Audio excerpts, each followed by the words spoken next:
కాళ్లలో నొప్పి, నరాల వాపు వంటి లక్షణాలతో బాధపడుతున్నారా? వెరికోస్ వెయిన్స్ లో అత్యాధునిక చికిత్స ఏవిస్ వాస్కులర్ సెంటర్. నమస్తే రమగారు. నమస్తే జయ. రమగారు, తెనాలి రామకృష్ణ కథలు చాలా రోజులు అవుతుంది, ఒకటి ఏమైనా చెప్పుకుందామా? 2 చిన్న కథల్ని ఒక ఎపిసోడ్ గా చెప్దామా మరి? ఎందుకంటే తెనాలి రామకృష్ణ పెద్ద పెద్ద కథలు రావు, చిట్టి కథలు ఉంటాయి, బాగుంటాయి, సరదాగా పిల్లలకి వినిపించడానికి బాగుంటాయి కదా. వేరే ఇంకేం చెప్పద్దు, ఓన్లీ స్టోరీయే చెప్దాం. అట్లనే ఇక్కడ విజయనగర సామ్రాజ్యంలో రకరకాల, ఏ సామ్రాజ్యంలోనే ఏవో ఈతి బాధలు ఇబ్బందులు వస్తాయి కదా. ఈ ఈతి బాధలు ఏవో దొంగతనాలు బాగా జరుగుతూ ఉండేవట. కొంచెం సమ్మర్లో ఎండాకాలము అందరూ బయట చల్లగా ఉంటుందని బయట పడుకుంటారు, లేదా మేడల మిద్దెల మీద పడుకుంటారు. ఇళ్లలో దొంగతనాలు ఇలా బాగా కనపడుతున్నాయి. దొంగతనాలని ఇక రాజుగారు ఏం చేశారు, రాయల వారు గస్తీలు పెంచారు, ప్రజలు బాధపడుతున్నారని. అయినా ఏదో చిన్నదో పన్నదో దొంగతనాలు జరిగిపోతూనే ఉండేవి. అయితే తెనాలి రామకృష్ణుడు ఒకరోజు ఆయన దీని నుంచి సభ నుంచి తిరిగి వస్తుంటే ఆయనకి ఒక చెట్ల పక్కన తేళ్లు కొన్ని పాకుతూ కనపడ్డాయి. ఆయనకు ఒక ఆలోచన వచ్చి ఏం చేశాక, ఆయన మంచినీళ్ళు అది ఇట్లా చెంబు పుచ్చుకెళ్తారు.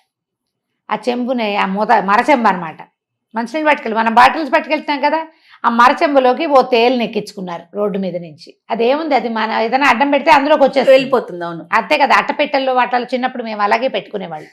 తేళ్లు కాళ్ళజేర్లు గొప్ప సరదాగా ఉండేది, దాచుకునే వాళ్ళ. దాన్ని వచ్చి అప్పుడు గాజు సీసాలు ఉండేవి, ప్లాస్టిక్ డబ్బాలు లేవు మా చిన్నప్పుడు, చాలా తక్కువ. హార్లిక్స్ తర్వాత ఏమో బూస్ట్ అలాంటివి ఏమైనా కొంటే ఓవల్టీను ఇంకోటి ఏదో కొనేవాళ్ళం. ప్రోటీన్ ఎక్స్ ఉండేవి మా నాన్నగారి కోసం, ప్రోటీన్ ఎక్స్ బాటిల్, అంతంత బాటిల్స్, గాజు బాటిల్. దాన్ని అలాగా అందులోకి ఎక్కించి మూత పెడితే అది అటు ఇటు అటు ఇటు కొంచెం గాలి వచ్చేలాగా చేయటం, అది పైకి వస్తుంటే చిటుకని మూత మూసేయటం. గొప్ప సరదాగా ఉండేది. చేసేవాళ్ళం కోతి పనులు. చీమల్ని కూడా, గండు చీమల్ని ఎక్కించుకోవడం ఉంటాయి కదా, నల్లవి పెద్ద చీమలు. మేము తేళ్లు, పల్లెటూరుగా మాకేం భయాలు పెద్దగా ఏం లేవు, తేళ్లు కూడా చేసేవాళ్ళు. అంటే మేమే అంత కాదు కానీ ఎవరైనా చేస్తే దాని గొప్ప సరదా అనమాట. అయితే ఈయన ఏం చేశాడు, ఆ తేలుని తెచ్చుకున్నాడు, తీసుకొచ్చిన తర్వాత ఏం చేశాడు, చిన్న అగ్గిపెట్టె లాంటిది, అప్పటికి ఇంకా అగ్గిపెట్టెలు రాలా. ఓకే, కథల్లో అగ్గిపెట్టెలను రాస్తున్నారు కానీ అగ్గిపెట్టె కాదు, మనకి భరిణెలు లాంటివి ఉంటాయి కదా, చిన్నది, మన ఏమంటారు ఏమైనా పెట్టుకునేందుకు వాటికి. ఒక భరిణిలో వేసాడు, వేసి మూత పెట్టి దాన్ని గూట్లో పెట్టాడు. మామూలుగా దీపాలకి ఇప్పుడు మనకి ర్యాకులు అవి వచ్చినాయి, కానీ ఇదివరకు ఏముండేవి, గూళ్ళు ఉండేవి, గోడల్లోనే గూడల్లే కట్టేవాళ్ళు, సామాన్లు పెట్టుకునేవాళ్ళు. గూడు ఒకటి ఉండేది, దేవుడి గూడు, దీపం గూళ్ళు, దీపాలు పెట్టుకోవడానికి గూళ్ళు. ఆ దీపాల గూళ్ళన్నీ పైనంతా పొగచూరిపోయి ఉండేవి. పాతకాలపు ఇళ్ళు ఇప్పుడు కొంచెం తక్కువే చూస్తున్నాం, కనపడతాయి వాటిలలో. అయితే ఈ గూట్లో పెట్టాడు. పెట్టిన తర్వాత సరే 4-5 రోజులు అట్లాగే గడిచిపోయింది. పాపం దానికి ఆహారం లేదు, అలాగే బతుకుతూ ఉంది. అది ఎప్పుడు మూత ఇస్తారని చూస్తూ ఉంటుంది పాపం. 4 రోజుల తర్వాత ఏమైంది, వీళ్ళింట్లో ఒక దొంగ ప్రవేశించేసరికి వీళ్ళు రాత్రి పడుకున్నారు. కొంచెం గాలి కోసమని వరండా వైపుకి పడుకున్నారు. ఏదో సప్పుడైంది, వారింది, ఏమండి దొంగ వచ్చాడండి అనేసరికల్లా, ఏమేవ్ మా పెద్దన్నయ్య రింగు చేయించి ఇచ్చాడు, ఉంగరం జాగ్రత్తగా పెట్టేవా అన్నాడు. మీరు నాకెక్కడ ఇచ్చారు అంది ఆవిడ వెంటనే. అదేనే దీపం గూడు లేదు, అందులో భరిణిలో పెట్టాను, తీసి లోపల పెట్టావా అంటే, దీపం గూడు జోలేకి ఎవడొస్తాడండి, దొంగ వస్తే మాత్రం వాడు భోషాణాలు అవి వెతుకుతాడు, మన భోషాణాల్లో ఏముంది, మన బొంద, దీపం గూడు జోడికి ఎవడు వెళ్ళడు, కాబట్టి అక్కడ ఉంటుందిలేండి పర్వాలేదని. దొంగ అనుకున్నాడు, అమ్మా భోషాణాలు వెతికేవాడిని, అనవసరంగా టైం వేస్ట్, ఏవో దొరికినవి తీసుకోవాలి. బంగారు పొంగరం వీళ్ళ పెద్దన్నయ్య చేయించింది ఇక్కడ ఉంది, దీపపు గూడు కనపడింది కదా, అన్ని గదుల్లోనూ దీపపు గూడునే. ఒక్కో గూడు వెతుక్కుంటూ వచ్చాడు, దేంట్లోనూ కనపడలా. అయితే ఏమైంది, ఒక వస్తువు తీయాలి కదా, ఈ దీపం గూడు దగ్గరకు వచ్చాడు. భరిణ అలాగా ముత్తటి భరిణ తగిలింది, ఉంగరాలు పెట్టే భరిణ అంతది. అదేంటి తీయంగానే రెడీగా ఉంది తేలు, టకీమని. ఆ తేలు ఏమిటి, ఇట్లా ముట్టుకుంటే చాలు దానికి మనం ఏం చేయాలి కదా, ఆ కొండ ఇట్లా ఇట్లా ఇట్లా కొడుతుంది, కెవ్వమన్నాడు.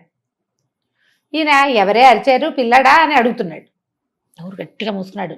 చూస్తే ఏముంది, దీపం దగ్గరికి వెళ్తే తేలు కుట్టింది కనిపిస్తుంది. ఆ తేలు ఏటో జరజరా పాకేసింది. వాళ్ళకేం భయమేం లేదు, మళ్ళీ కనపడితే కొట్టేసుకుంటారు. అక్కడి నుంచి ఇంకేం చేయాలో తెలియదు, ఏడుపు వచ్చేస్తుంది, భయం వేసేస్తోంది. పైగా రాత్రిపూట, మొదట అది తేలో పామో ఇంకోటో తెలీదు, తెలిసింది తర్వాత అది తేలని. నోరు గట్టిగా మూసుకుని 2 అడుగులు వేసాడు మెల్లిగా బయటకు వెళ్ళడానికి. రామలింగడు లేచి కూర్చున్నాడు. కనపడితే ఏముంది, కవి గారు కేకలు పెట్టాడంటే గస్తీ తిరుగుతున్న రాజభట్లు ఎవరో ఒకళ్ళు పరిగెత్తుకొచ్చేస్తారు. నోరు గట్టిగా మూసుకున్నాడు. మూలుగొస్తుంది, మూలుగు రాకుండా నోరు మూసుకుని నడుస్తుంటే పాపం పెద్దన్నయ్యకి ఉంగరం టైట్ అయినట్టుంది, బిర్రుగా అయింది పాపం, అందుకేనే మనకి ఇచ్చాడు అన్నాడు. వాళ్ళ ఆవిడికి నవ్వొచ్చింది, ఆవిడ కిసుక్కుమని నవ్వింది. వీడికి అర్థమైపోయింది ఈయన కావాలని ఆ తేలుని తెచ్చి అక్కడ పెట్టాడు, చచ్చిన వీళ్ళ ఇంటికి రాకూడదు, ఇంకోసారి ఫ్రెండ్స్ అందరికీ చెప్పాలనుకున్నాడు అనమాట. నోరు గట్టిగా మూసుకుని బయటికి వెళ్ళాడు. ఈ లోపల గస్తీ తిరుగుతున్న వాళ్ళు ఎవరో బయటికి వెళ్ళేదాకా భయం వేసింది వీడికి. బయటికి వెళ్ళేసరికల్లా ఒక ఒళ్ళు మర్చిపోతారు, చేయి విదిలించుకుంటూ నడుస్తున్నాడు. ఈ గస్తీ తిరుగుతున్న కాపలా వాళ్ళు ఎవరో చూసి అరే ఎవడో అక్కడ నడుస్తున్నాడు రా, ఎవర్రా కవి గారి ఇంట్లో నుంచి వస్తున్నాడని పట్టేశారు. ఇక్కడ తేలు కుట్టింది, అక్కడ దొరికిపోయాడు. వాడు అనుకుంటూ నాకేమి దొరకలేదు, కవి గారి ఇంట్లో తేలు కుట్టింది అంటే ఏం చేస్తారు, తేలు మంత్రం వేయించుకోవడానికి పంపించారు వాడిని. తర్వాత వాడి పాత దొంగల లిస్టులో వాడి పేరు రాసుకున్నారనమాట. పిల్లలకి చెప్పాలి ఏదైనా తప్పించుకునేందుకు అప్పుడు కూడా ఉపాయాలు ఉండేవి. ఇప్పుడే కాదు, మనం ఈ సినిమా చూస్తాం బేబీస్ డే అవుట్ కాదు, ఇంకొక పిక్చర్ ఏదో అదే పేరు మర్చిపోయింది, గుర్తు రావట్లేదు గబుక్కున. వాడి హోమ్ అలోన్ సినిమాలో అబ్బాయి ఎన్ని ప్లాన్లు చేస్తాడో దొంగల నుంచి తప్పించుకోవడానికి. పాత కథల్లో కనిపిస్తాయి అట్లాంటివి, మనకి జానపద కథల్లో కూడా కనిపిస్తాయి. ఇదో కథ ఇవాళది. రెండో కథ చెప్దాం చూడు. ఒకసారి తెనాలి రామకృష్ణుడిని సభకి రమ్మన్నారు. రాయల వారు వెయిట్ చేస్తున్నారు, ఈయన రాలా, ఎప్పటికీ లేట్గా వచ్చాడు. వచ్చేసరికల్లా ఆయన రాయల వారు అడిగారు, ఇంత ఆలస్యంగా వచ్చావేమిటి రామకృష్ణ, పొద్దున 10 నుంచి నీకోసం చూస్తున్నాం, ఇంత ఆలస్యంగా వచ్చావంటే మా చంటివాడు ఈ చిన్న అబ్బాయి చాలా గొడవ మహాప్రభు, వాడిని వదిలించుకొచ్చేసరికి ఈ సమయం పట్టింది, వాడు చాలా మారం చేశాడు ఇవాళ, మా ఆవిడ వాడిని హ్యాండిల్ చేయలేకపోయింది, నేనే హ్యాండిల్ చేయవలసి వచ్చింది, అంచేత ఇంత సమయం పట్టిందంటే ఆయన అన్నాడు, ఇంతకంటే సాకేం దొరకలేదా, పిల్లల్ని హ్యాండిల్ చేయడం కష్టమా ఏమిటి, పిల్లడు నేను సభకెళ్ళి వస్తాను అని చెప్పవు, పిల్లడికి ఏదైనా ఒకటి కావాల్సింది కొనిపెట్టడమో ఏదైనా ఒక వస్తువు చేతులు పెడితే వాడే ఊరుకుంటాడు, నీకు అది కూడా రాదా అన్నాడు ఆయన. ఇక్కడ మహామహుల్ని మట్టి కనిపిస్తావు నువ్వు, పిల్లాడికి చెప్పలేవు అనేసరికల్లా పిల్లలకి చెప్పడం చాలా కష్టం అండి అన్నాడు. నేను నమ్మను రామకృష్ణ, నువ్వు ఏదో ఒక ఆలస్యం చేసి పిల్లవాడికి సాకు చెప్తున్నావు, పిల్లల సాకు చెప్పకూడదు, పిల్లలే ఉంది మనం ఏది చెప్తే అది వింటారు, ఏదైనా ఆశ చూపించి ఒక తాయిలం ఇస్తే వినేస్తారు పిల్లలు అనేసరికల్లా అంత సులువు కాదు మహాప్రభు అన్నాడు. అని అయితే ఓ పని చేద్దాం, మీరు తండ్రి నేను మీ పిల్లవాడు, పిల్లాడితోటి ఎలా ఉంటుందో చూపిస్తాను మీకు అన్నాడు. సరే రాయల వారు ఒప్పుకున్నారు దానికి. ఈయన వెళ్ళాడు రాయల వారి దగ్గరకు వచ్చినాడు. బజార్ వెళ్దాం నాన్న అని ఏడవటం మొదలుపెట్టాడు. సరే బజార్ తీసుకెళ్ళారు. బజార్ తీసుకెళ్తే అక్కడ ఆ వస్తువు కావాలి ఈ వస్తువు కావాలంటారు కదా, ఒక చక్కటి చేతి సంచీలు అమ్ముతున్నాడు ఒకడు, ఇంత సంచి, అది ఇట్లా చంకకి తగిలించుకుని ఏమైనా వస్తువులు పెట్టుకోవచ్చు. ఇప్పుడు మనం పెట్టుకుంటాం కదా ఏమంటారు షోల్డర్ బ్యాగ్, అది షోల్డర్ది కాకుండా ఇట్లా పట్టుకునే సంచి అనమాట, రంగులు రంగులుగా అద్దకం వేసి ఎంతో బాగుంది. ఆ సంచి కావాలంటే ఏముంది, పిల్లాడు అడిగింది కొనిపెడితే వాడు మారం మానేస్తాడు, చేయి పుచ్చుకుంటాడు, కాసేపు చెయ్యి వదిలేస్తాడు, కాసేపు రోడ్డు మీదకి వెళ్ళిపోతాడు, కాసేపు పిల్లలు అట్లా చెయ్యరు, ఎంతసేపు కసురుకుంటూ కేకలేసుకుంటూ పిలుచుకుంటూ జాగ్రత్త చెప్తూ ఉండాలి. రాజుగారికి అర్థం కావట్లేదు, మరీ ఎక్కువ చేస్తున్నాడు రామకృష్ణుడు అనిపించింది. సంచి కొనిపెట్టారు. కాసేపు మారమ్మ అని పక్కన నడవడం మొదలుపెట్టాడు. ఇంతలో ఏమైంది, రోడ్డు మీద ఒక ఏనుగు వస్తుంది. ఏనుగు ఎక్కుతాను అని మారమ్మ మొదలుపెట్టాడు రామకృష్ణుడు. పిల్లలు అలాగే కదా చేస్తారు. ఆ మావిటి వాడిని పిలిచి ఏనుగుని ఎక్కించబోయి రామకృష్ణుడి మా పిల్లవాడిని అన్నారు. రామకృష్ణుడిని ఏనుగు ఎక్కించారు. తండ్రి గారు పాత్రలో ఉన్న రాయల వారు కూడా ఎక్కారు. కొంచెం దూరం వెళ్ళింది ఏనుగు. సరే దిగారు. దిగిన తర్వాత నాకు ఏనుగు కొనిపెట్టు అని ఏడ్చాడు. సరే ఏనుగు కొనిపెట్టడమే కదా, రాయల వారి చేతి నుంచి కడియం తీసి ఆ మావిటి వాడి చేతిలో ఏనుగు ఇచ్చేసి వెళ్ళిపో మాకు అన్నాడు. ఏనుగు ఇచ్చేసాడు. ఏనుగుని పుచ్చుకొని నడవాలి. ఆ ఏనుగుని సంచిలో పెట్టు ఇంటికి పట్టుకెళ్తాను అని ఏడవటం మొదలుపెట్టాడు ఈయన. బాగుంది. రాయల వారు ఏమిటి పిల్లలు ఇలా మారం చేస్తారంటే మరి అదే కదా, ఏనుగుని మడిచి సంచిలో పెడితే నేను చేత్తో పుచ్చుకెళ్తా, నేనే పుచ్చుకెళ్ళాలి చేత్తో. ఆయనకు అర్థమైంది పిల్లలతో ఇంపాసిబుల్గా ఉంటుంది అని. మా చిన్నబ్బాయి ఇదే అడిగాడు నన్ను, వాడికి రథం కావాలి, ఆ రథం వాడే తోలాలి, రథం వాడే ఇట్లా చిక్ చిక్ అనాలి, చిక్ చిక్ అంటే నడుస్తుందా అది, చల్ అనాలి, అది వాయిస్ కావాలి దాన్ని కొట్టాలి, దాన్ని ఏదో అనాలి, వీడికి రాదు, అది అడవట్లేదని ఏడుస్తాడు. మన పిల్లలు చేయరు ఇట్లా, ఖచ్చితంగా చేస్తారు. రాయల వారి పిల్లలు ఇలాగే చేస్తారని ఆయన అర్థం చేసుకుని, మీ అబ్బాయి మారం చేసినందుకే నువ్వు ఆలస్యంగా వచ్చావని నేను ఒప్పుకుంటున్నాను రామకృష్ణ, నువ్వే గెలిచావని చెప్పి ఓ 100 వరహాలు బహుమానం ఇచ్చి మీ పిల్లాడికి కావాల్సిన కొనిపెట్టమని 100 వరహాలు ఇచ్చి పంపించాను. పిల్లలు ఎంత మారం చేస్తారో, ఎన్ని రకాలో. రాక్షసి ముద్దుగా ఉంటుంది.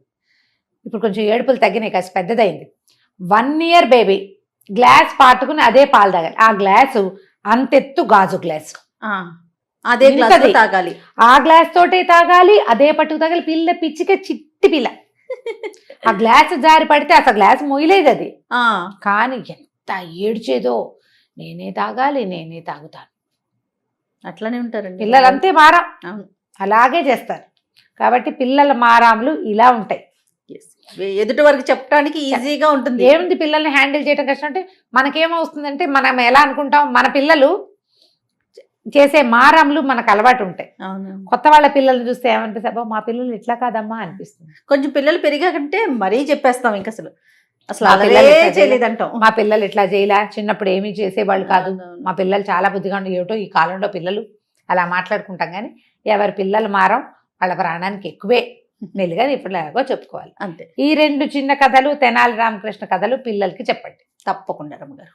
నమస్తే. నమస్తే చెప్పు.